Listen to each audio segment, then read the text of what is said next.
Hi, how are you? It's great to see you.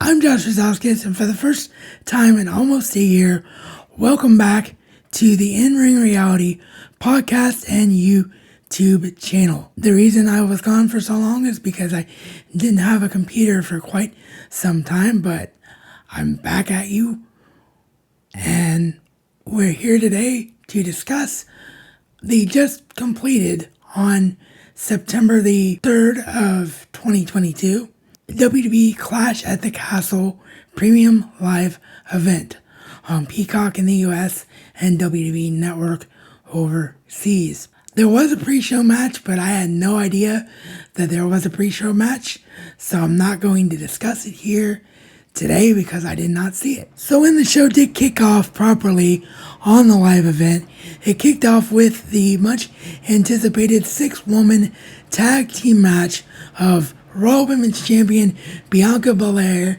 teaming up with Alexa Bliss and Asuka to take on the team of Dakota Kai, Bayley, and Io Sky, collectively known as Damage Control.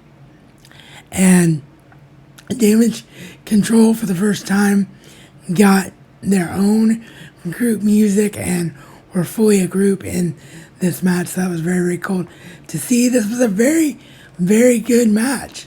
I like this match a lot. All 6 women looked strong at different points of the matchup.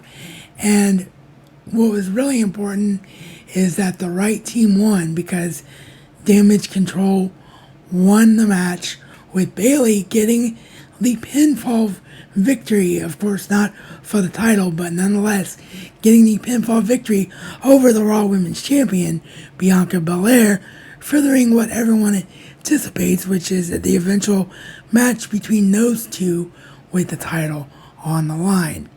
Next up, we had what was probably the most brutal match of the night, at least from a pure physicality standpoint, as we had for the Intercontinental Championship, Sheamus challenging Gunther, better known to the wider wrestling world as Walter.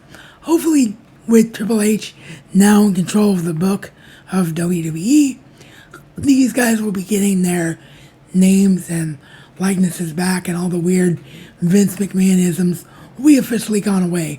We saw Matt Riddle referred to as Matt Riddle again this past Monday night on Raw and on this show as well. So hopefully we will see no more Butch. We will see Pete Dunne again. And we will not see any more Gunther. We will see the return of Walter. The big story in this one before the match began was that all of Imperium is back as the 3rd member returned. I cannot remember his new WWE name to go along with the Gunther and Ludwig,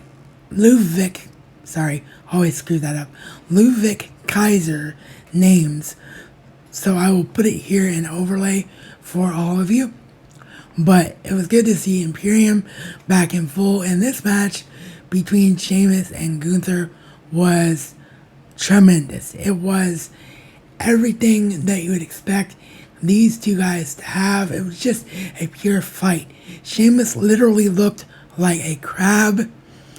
If I can find one, you'll see an overlay here beside me, a picture of how red-chested Sheamus got with his white Irish complexion in this match. This was just absolutely brutal, and everything that you want a match between these two to be. And in the end, Gunther narrowly retains the Intercontinental Championship.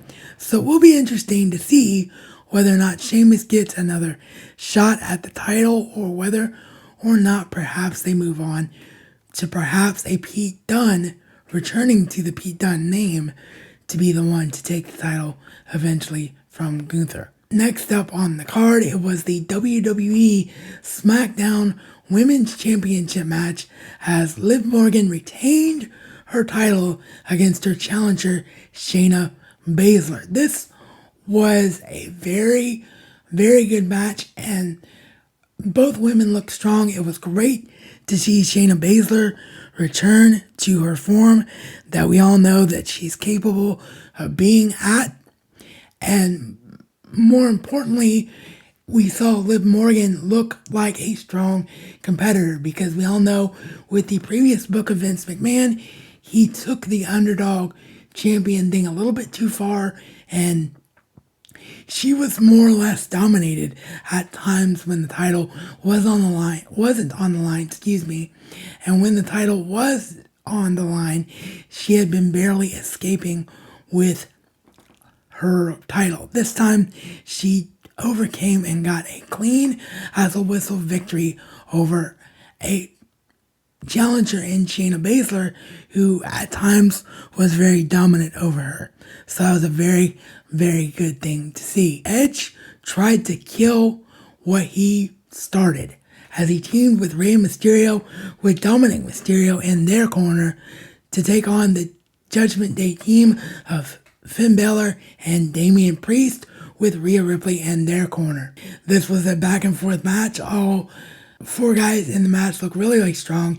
In the end, it was Dominic who threw some outside things behind the referee's back, actually cheated to help Rey and Edge get the victory over Judgment Day. And Rey and Edge, for lack of a better way to put it, didn't really see all that Dominic had done. They were celebrating with each other. They were hugging one another. And then Dominic finally did what has been building for quite some time, for years, some people would say, as he turns on his father and Edge first, but the low blow, and then looking conflicted, he clotheslines his father and walks away from his father and Edge.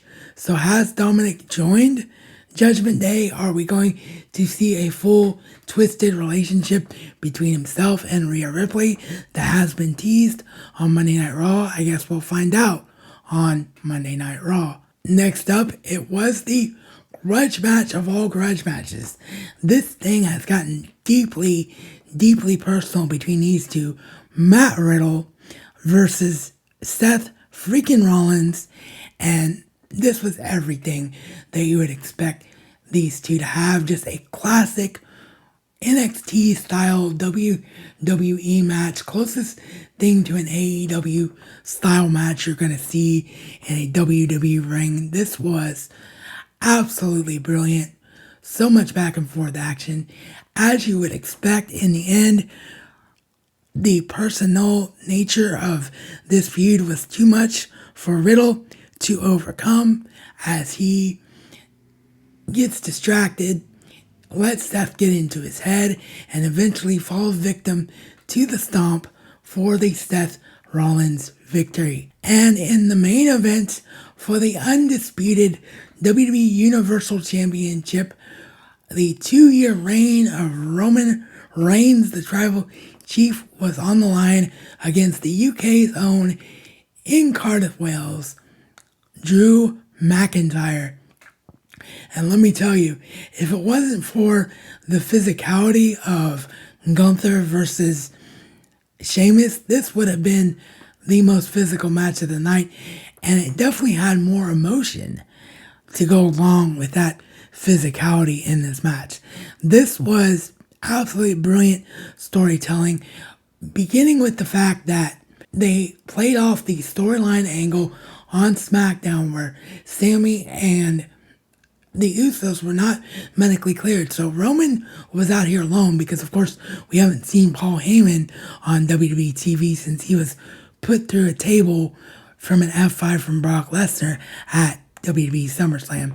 So Roman was alone in this match, and it played into the psychology beautifully. Drew came close to winning so many times, even hit the Claymore and almost got the 3 count. He hit the big kick that he has to set up the Claymore and also almost got a 3 count there. In theory, did try to cash in the WWE Money in the Bank contract, only to be thwarted by heavyweight boxing champion Tyson Fury, who's also from the UK and was in the front row for this match, as he punched him out. Then the finish of the match comes as the referee is accidentally incapacitated, and we see a hooded figure emerge from the crowd, and that hooded figure ends up unmasking himself and revealing himself to be NXT's Sikoa, who is the younger brother of Jimmy and Jay the Usos. So now all four cousins are fully a part of the bloodline as Sikoa helps Roman retain the undisputed WWE Universal Heavyweight Championship.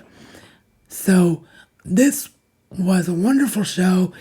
It dragged on a bit too long. It was a bit house show-like at the end because they just kept the cameras rolling and all that Tyson Fury in the ring to sing karaoke with Drew McIntyre.